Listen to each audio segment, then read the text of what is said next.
Welcome to season 2 of Sailor Barry. Hey, I'm Barry and this is Haley. I'm a boat builder and a sailor by profession. And I'm a tattoo artist. Wow. She's a damn good one too. This is the follow-up episode to when we met John and Vivian and got our hands on a beautiful new sailing vessel. Woo. You want to tell them that you hope they enjoy it? I hope you don't leave a mean comment because we do read them and I get personally offended when you're a jerk. Just kidding. But seriously though. Play nice. Be nice. We're nice. Talking about you, one specific person who made a weird comment about my tats. You don't know me. You don't know me. Alright, let's go back in time a little bit. This is Dagon. She's a 1956 seagoer. Haley and I took a ton of time and money and restored her, and suddenly Thunderchild appeared, and all of our plans to sail that boat went out the window, and now we're sailing around on this bad boy because I accidentally bought it. Whoops. Then we loaded all of our stuff onto the boat so we could go on a trip, and we took off with John and Vivian, but as is standard for Haley and I, something went horribly wrong, and we spent a whole bunch of time out at sea trying to figure out what was going on with the motor. But eventually, with a bunch of teamwork, Haley and I found a calcium block, and it was just the heat exchanger, but we figured it out. And then, unfortunately, in a bittersweet end to the voyage, we had to say goodbye to John and Vivian, and we dropped them off in Deep Bay. And I think I'll let them explain how they feel about it. We're off to sea, matey. Arr. Not the last time we'll be off to sea, but the last time that we are the owners of this boat. In fact, We're not even owners anymore. we're guests aboard. We are sad, but grateful. It's all good. We found the right owner. Yes. So sweet. What a blessing to be able to go sailing with them and to be able to inherit their vessel. And from here, we say our goodbyes, and then Haley and I start off on our journey, and we had no idea quite how special that was going to be. That's a little recap of the last episode, but there's lots more cool adventures coming up, and I hope you guys enjoy Thunderchild as much as we do. All right, you're all caught up now, so let's enjoy part 2 of this wild adventure that is Thunderchild. You come here often? Woohoo! Now that John and Vivian are safe ashore, we are on our own and we're heading out into the Strait of Georgia, so time to put up the mainsail.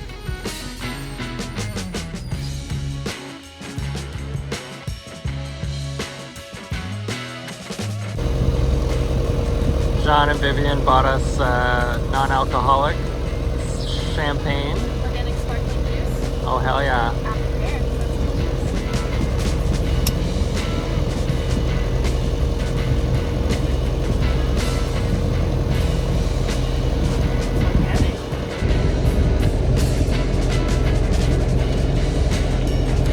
That is really good.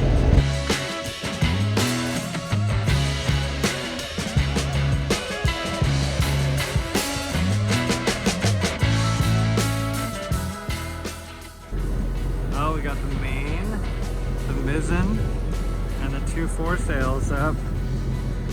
And we're motoring probably at about 6 knots. Well, motor sailing at 6 knots. The breeze, you can actually see right up there, picks up. So hopefully this works well for us. How do you feel? How do you like the boat?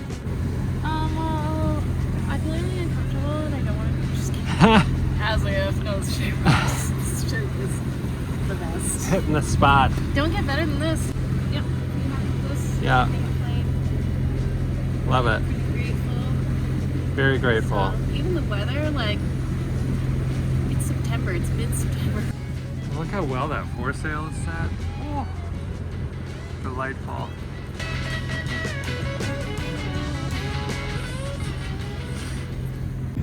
Just spotted some whales, which is basically dead ahead, or a whale, if it's a solo antisocial whale. Oh, there he is. I'm gonna shut the motor off. Yeah, sounds good. We're getting pretty close. Are you freaking kidding me? Oh my god. Whoa, oh my god. Oh my god.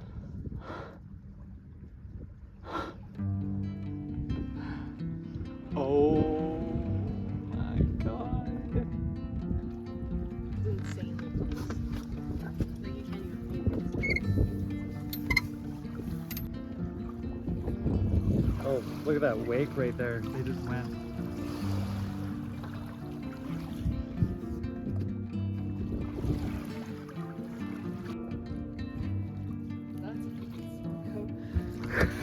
Oh my god.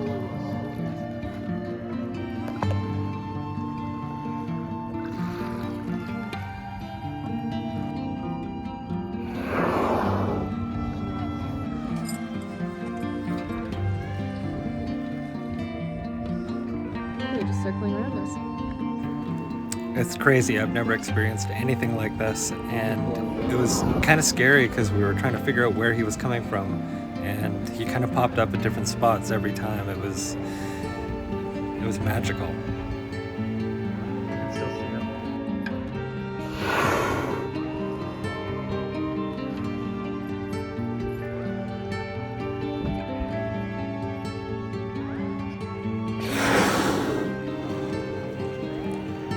This continued for about 45 minutes. He's just going with us.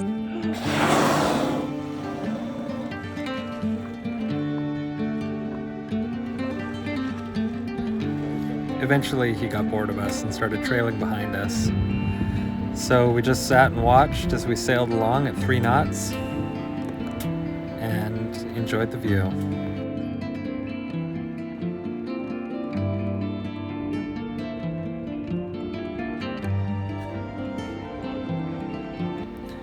With the whale in our wake, we flashed the motor back up and continued along our path. Eventually the winds lightened up on us and we had to rely almost entirely on the motor, but with sails this beautiful, it's hard not to keep them up, even if just for show.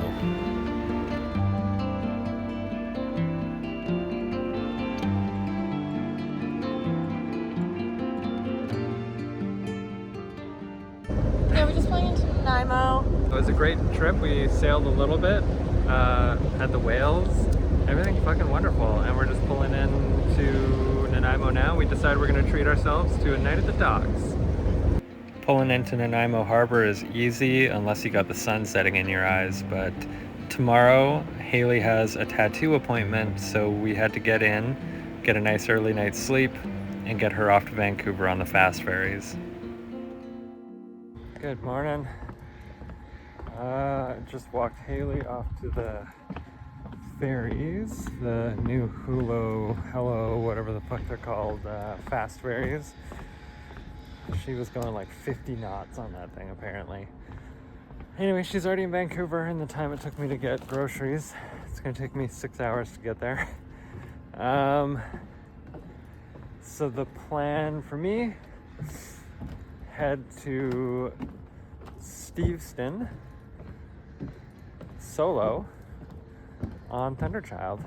Really glad I had a chance to do the shakedown trip yesterday with Haley, just relaxing and kind of getting to know how to operate the boat comfortably, because I got a long trip ahead of me and it's my first time on the boat by myself.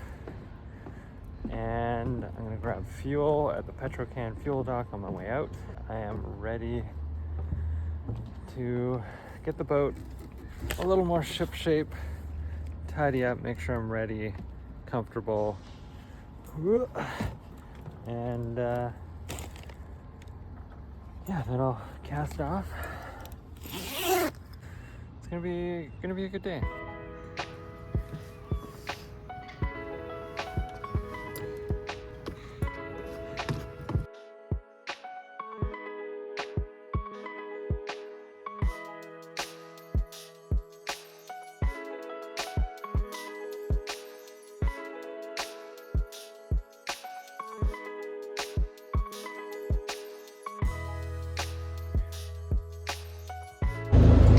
So that super fast ferry that Haley just took is now returning, and it's bearing down on me very quickly, which is gonna be fucking amazing. Oh my god, he's pointed right at me.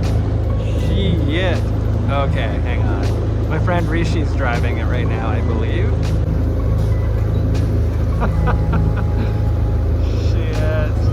Yeah, I'm gonna bear off. What is he doing?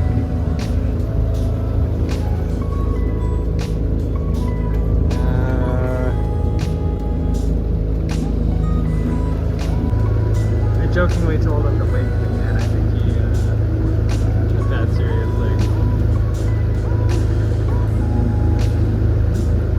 Man, look at that thing go!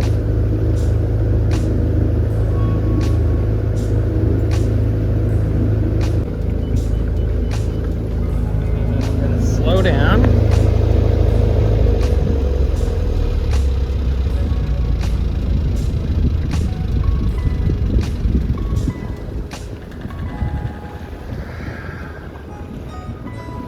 Go 10 more, 20 more. Here she comes. Hang on. Fuck.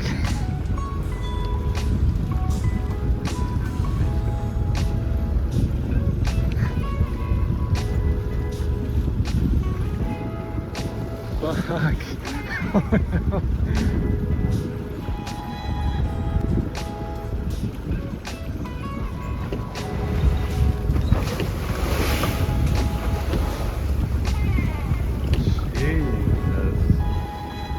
And there goes all of our speed.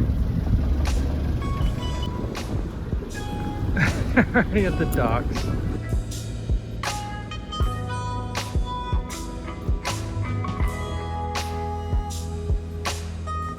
Leaving Nanaimo, heading south, you pass by an island called Entrance Island. And I've always wanted to sail by it, and I've never had the chance until today, which is wonderful. It was built in 1875 and is used for guiding ships into Nanaimo Harbor from the Strait of Georgia. There's no wind, so I'm motoring the whole way. But my ETA to Richmond is about 2 o'clock. Haley's not even done work by then, and the dinner that we're going to is at 5:30. So I'm just literally like 40 minutes away from Silva Bay right now. So I'm just gonna do a quick detour, go in, show the boat to Simon, and then check in on Dagon, make sure she's floating good, just hang out for like a half hour and then skedaddle on my way. I'm in Silva Bay now. I didn't film any coming in just because I need my charts coming in because it's pretty shallow. I'm gonna do a little drive-by past Dagon and see how she's doing, and yeah, fucking lovely day. Yeah, look at that. Thunderchild and Dagon get to meet for the first time that we know of.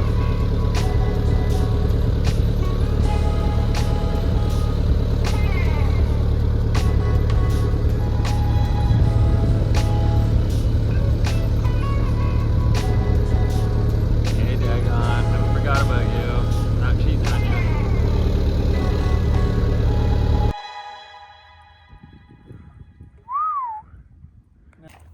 Well, we're taking a little break from all the work we're doing or not doing. Here's a cup of coffee there, buddy. Oh, that one's for me? Yeah. Sheesh. Barry has just bought himself another boat, and it doesn't fit with the romantic ideal of what our YouTube channels always go by, right? It's like, no, you're supposed to put all your heart and soul into one boat forever, and that's always a thing forever, but that's not how boat ownership works, is it? Yeah, every once in a while a golden opportunity pops its ugly head up and You have to drop everything, screw your entire life up, and try and make it work. Yeah.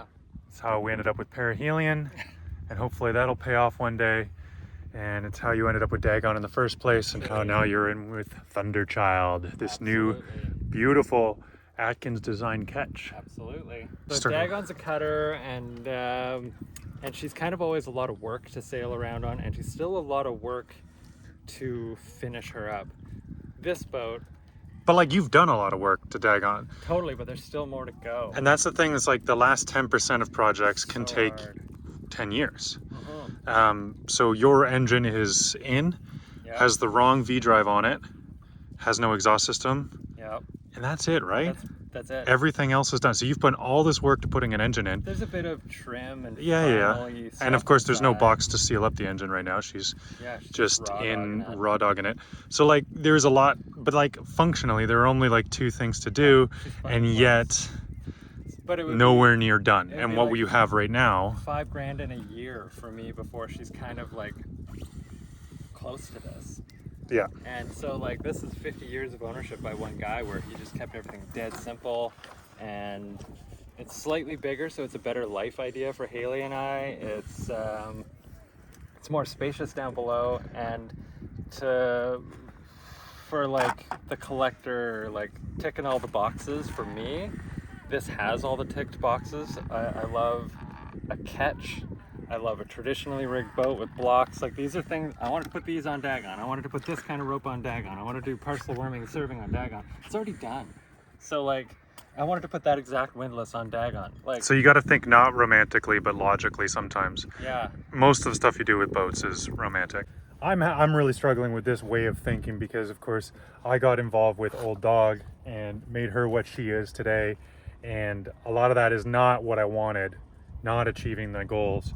And it's been, I don't know what, I think just in financial dedication, I think I've put 28 to 35, somewhere in that range, $1,000 into that boat. Exactly where I'm at with Dagon. Which is a crazy amount of money because for $28,000 or $35,000, you can buy a hell of a lot of boat. You could buy this. Unfortunately, though, what you cannot buy is the set of skills that I've learned along the way. You're the only person who can do this. You're the only person who can do that, and that's not true because I didn't know how to do any of those things before I learned how to do them. And you need to be both someone who can fix it and someone who can afford it to do this lifestyle, right? So now you can fix it. Hopefully with this opportunity you can afford it. And I know this kind of rig and this kind of boat better than any other kind of boat, so it's kind of a match made in heaven, really. It is. It's not bad. And moving in this direction, you do have some risk right now because you own Dagon, you own Thunderchild, and you own Perihelion. You might notice that is 2 more boats than you should own. I am overstretched. Yes, big time. So this could go wrong in a lot of ways.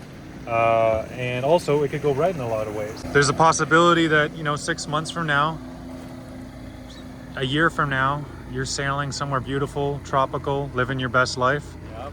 And there's a possibility you're here barely getting by and, living dollar to dollar. And that's, so it's all about, it's always, same, right? It's always could go either way all the time. So here we are, another big turning point, another big chapter. Yeah, look at what it's already done for me. I was in Nanaimo this morning, and here I am hanging out, and I'm going to be in Steveston later. Like That's crazy. It's what I wanted out of Dagon. And I'm just still a month or 2 away from that. And had this opportunity not arose, you would have been there with Dagon in like a year. Yeah. But that's it. Now you can do it this year instead of It's a next year. shortcut. Like if I had stepped on this boat and there was any major projects, I wouldn't have done it because I've already got major projects. Yep. So do you feel comfortable telling folks online what the deal you actually struck is? I can dance around it, but I can explain it. So the owner bumped into me randomly here at Silva Bay, and our friend Joel chatted him up about bread or something like that, and then he got this impression that they were kind of just looking for the dream guy to own this boat, and as everyone knows, I am the dream guy. And oh my god, what kind of nightmares are these people having? So he was like, you should call them, man. You owe me. You should call them. And I was like, what are you talking about? So I give him a call, and he's like, we should hang out and talk about my boat. We talk about it. Turns out I'm a lot more interested than I thought I was, but I was very upfront. I'm like, I don't have liquid cash to give you right now. And so he says, well, come take a look at the boat. If you want it, we'll make it work. His fire sale price alone was still It was a decent deal. 1/3. It's and that's what people find in the fall though. This time of year, it's September now. You'll find a lot of good deals on boats in September. Don't move on to a boat in September. Don't do that. Move on in April. It might look and feel very summery right now, but it's not gonna last. It's not gonna last, and you'll be hitting major storms. And these storms can last 2 or 3 days. We lose power. You don't sleep very well. Yeah. So yeah, that's coming for you, and the rain and the leaks I've done 3 winters on Dagon. You've done it. You've done it. Not the viewers. Not the viewers, but anyway. So then from there, we go view it, and it's everything that you can see now. It's perfection in my eyes, and it's a miniature version of the boat I've worked on for 7 years. So I know this very well, and then. he says, he's like, yeah, you're the guy. I'm completely convinced. And he wrote up a draft, and it basically looked kind of like, start paying me in a year, and I'll cut the price in half, even half of what he was already asking, and yeah, start paying it in a year over 5 years. So he totally took any immediate financial strain off of me, and he made the annual installments incredibly digestible, and it's less money to get this boat now over the course of the next few years than it was just to get Dagon to this point. Absolutely. And you don't have to do any work to do that. Absolutely. So it's kind of a total no-brainer. blessing.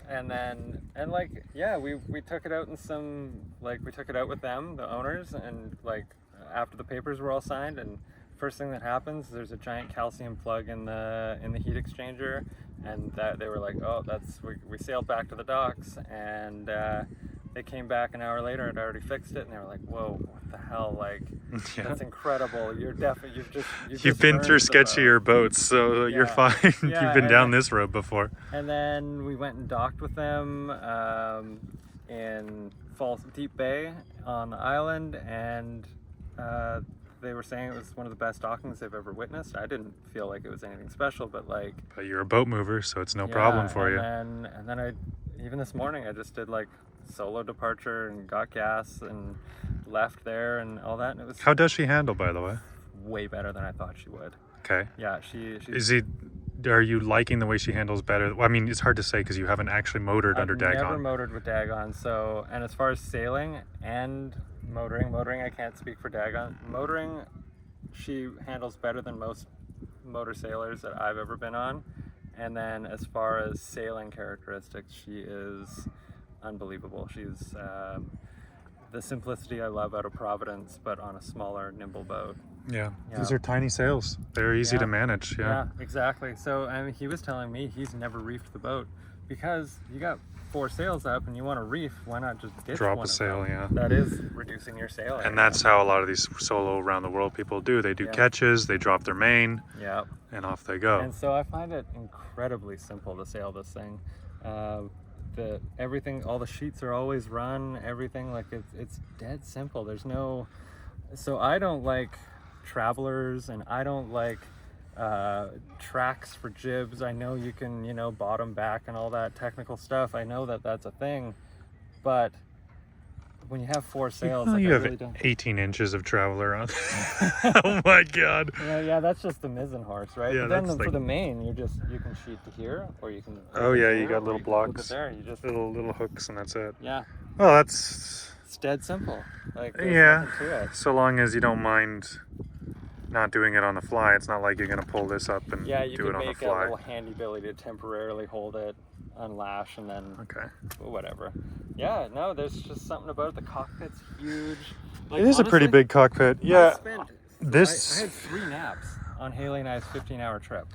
Yeah. I've never on Dagon. It's like you're always helming. You're always man. Well, Dagon, like I said, that's the next 5 years of work you had on Dagon. And it was great because like yesterday, we had all the sails up. I was kind of just had them up for show. There was a bit of wind, Yeah. and then a whale cut us off. So I just shut the motor off.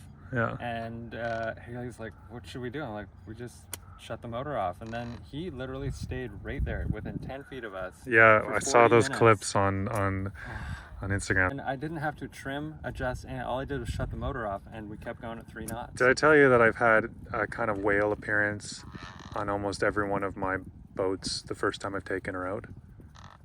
No, everyone was saying to me that it's a good omen. Yeah, it's a good omen. The first time I sailed it across the strait, I got orcas. The first time I did it with the North Star 30, I got orcas. There we go. Just, It's meant to be. Yeah, And, it's a thing. it And felt like we we- got orcas when I crossed over with Perry. Even though she wasn't sailing, I was Oh, towing, whoa. I got orcas too. Well, you got that. That is the craziest close-up whale encounter I think I've ever seen. That's the closest I've ever been, and I do Gulf Island tourism for Yeah. 7 years, and like That's I've crazy. had them like I was smelling their breath. It's awful. Yeah. It's Oh horrible. It's my bad. god, okay. Yeah, like he misted right beside, and I was like, I'm getting hit by. I'm like, whoa, I'm getting. Whoa, oh, Yeah. ew, that's touching me. Yeah, it was Yeah, gross. that's gross. Cool. Yeah. Great. Well, congratulations, Barry. This is a beautiful boat. Thank you. I couldn't be more proud of her. Everywhere she goes already, she's getting tons of attention. Oh, I bet. Which is part of the ego of why I love a traditional boat. People are like, oh, I don't see those Yeah, around. yeah, you're popular, that's for sure. Oh, no, it's delightful. And I just never had an easier time sailing a boat. This boat is, it's She's a looker. profound. I mean, I got to come here and just chill, like, Yeah, just along my way. Like, that's Yeah, that's just what stopping boating through. should be about, but it usually isn't. yeah, totally. Yeah, Great. so very excited.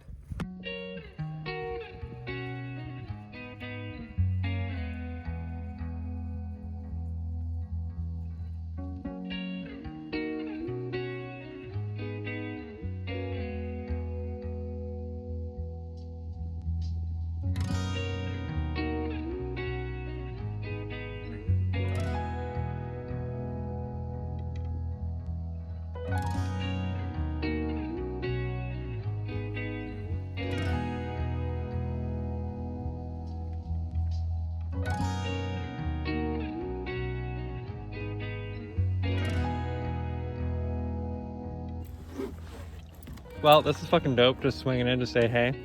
Yeah, I got a motor out, motor Yeah. in. Wild. So much for that wind that was picking up, eh? Yeah, it's fucking gone. Well, I hope you like that motor. Oh yeah, I do. Save up a diesel budget. Yeah, I put in $170 today. Yeah. She only went through a half a tank during 15 hours of motoring yesterday. Half of a 25 gallon. Okay.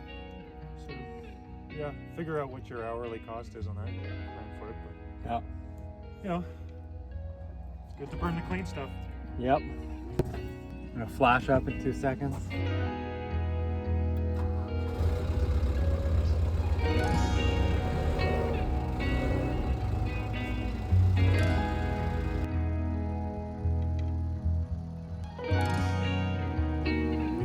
This is what it's all about. Going from port to port, seeing all your friends. What a lovely way to spend an evening, sharing coffee with Simon aboard Thunderchild and letting him see it for the first time. It was a real treat.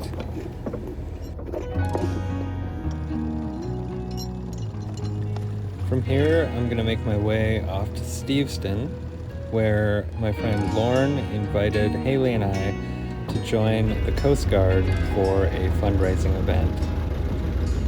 I was excited to get over to Richmond to go see all of my friends, Lauren, Simon, Terry, John, all the guys who own the cool old wooden boats, and eat delicious food. I had no idea what was in store, but I couldn't wait to get there.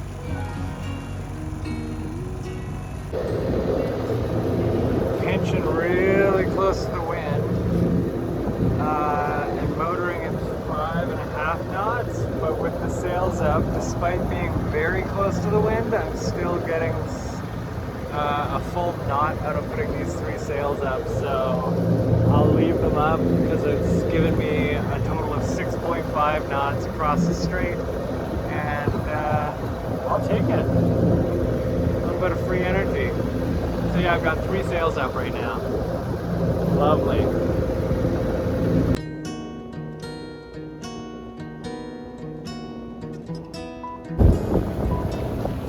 Mouth of the Fraser River just up there. Gonna be entering that in probably not too long. There's a little bit of traffic I gotta keep my eye out for. So the reason I'm heading into Steveston is because Haley and I got an invite, because we're board members for the Britannia Heritage Shipyard Society, to join with the Coast Guard dinner that they're putting on. Pretty exciting. I'm about 1 mile from the mouth of the river now, and there is literally about 60 boats out fishing right now, so I'm just sort of autopiloting through them all. Almost there, almost in Steveston, and before too long Haley's going to be off work, so with any luck she should be able to meet me at the docks.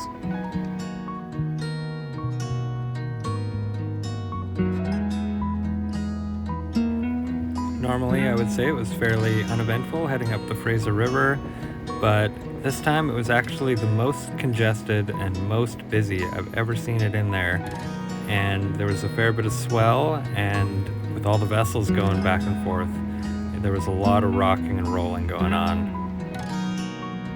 And an unusual sight, the Coast Guard vessel servicing all the buoys. It was very cool to see. Now that I'm through the worst of the traffic and the swell has calmed down, it's a perfectly safe time to head up forward and start stowing away the foresail. Coming up to Britannia Heritage Shipyard now, and as I got there, I was informed by the Coast Guard that I parked in the exact location that they were intending to have another vessel in. So immediately after landing, I had to cast off and try again.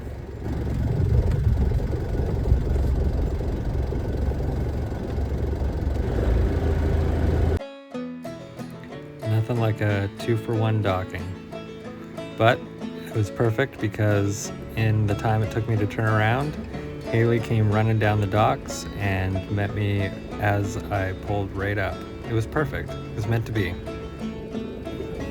Between Haley and the Coast Guard there to catch my lines, I really didn't have anything to worry about. So I was able to just turn around and immediately shut the motor off.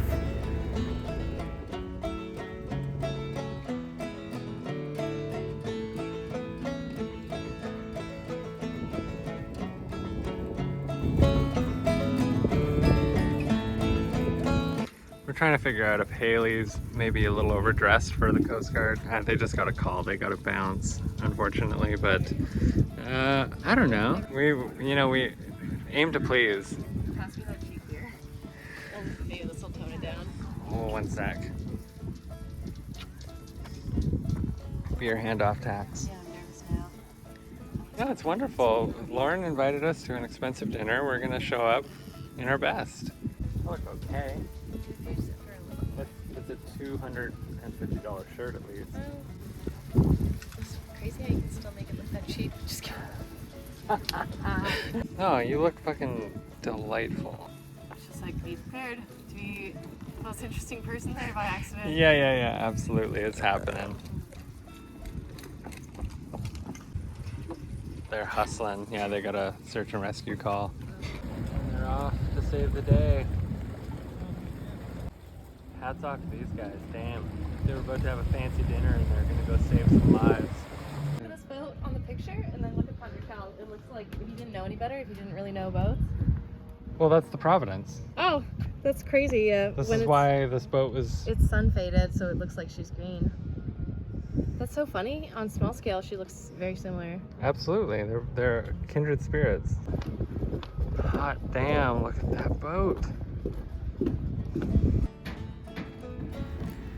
Myself, Thunderchild, and Haley all made it to Steveston, so at this point, there was nothing left to do but to socialize, enjoy the beautiful wooden boats sitting around in the property, and obviously, enjoy the delicious food they had prepared for us. I may have gone a little bit overboard, but can you blame me? It's pretty crazy to think that this day started off in Nanaimo. To us to support it. Thank you very much.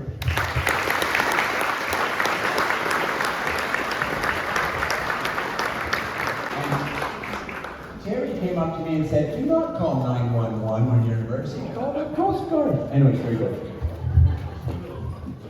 Yes, we lost out on going up early for dinner because the wrong question was call 911. I always be told to call the Coast Guard on channel 16. You're correct. Anyways. Yeah. Just very quickly here, Shelter Island Marine has been a proud sponsor of this organization for a long time, 10-15 years. And our Marina Days is next Saturday, big swap meet, and all the net proceeds come back to this organization. So I think some of you saw this flyer floating around here. Any more information, just come see me. Thank you. Thanks.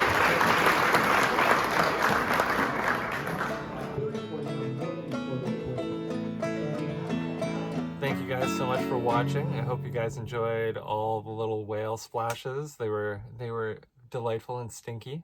Mm-hmm. Indeed, they were. What was your favorite part of the episode? just being outside and when it was warm out. Yeah, it's -9 right now. It was -9 last night, and it was very cold, and I've been sick all week, so rewatching the video of us being sweaterless in the summer, it was giving me hope. It's gonna get me through this cold snap, so. Hell yeah. Yeah, thanks so much for watching.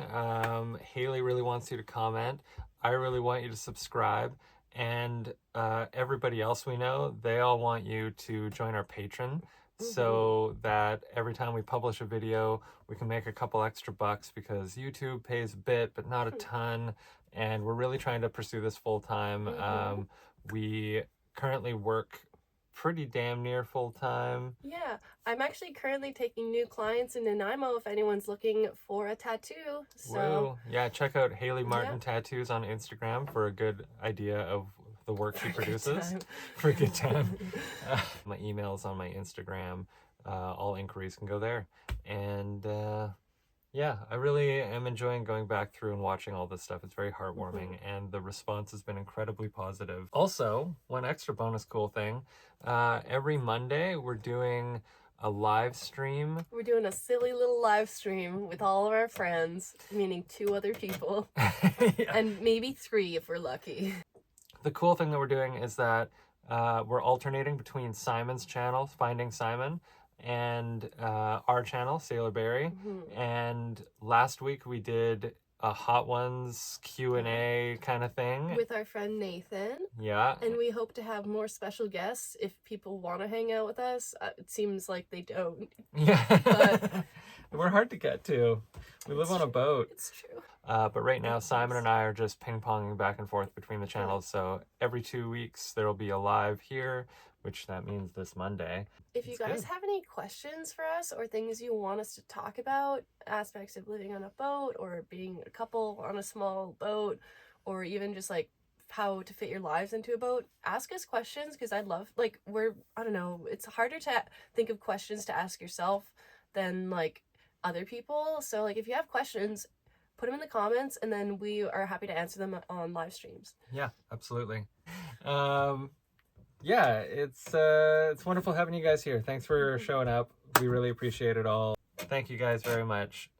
Big thanks from me. Yeah, medium thanks from me, whatever. Just kidding. It's a big one. It's at least this big. It's huge. Wow. Perfectly average size. Thank you for me.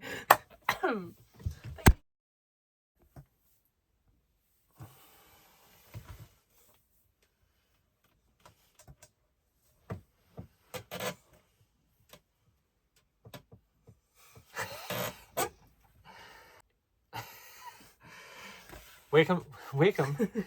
You don't even know him. Shit.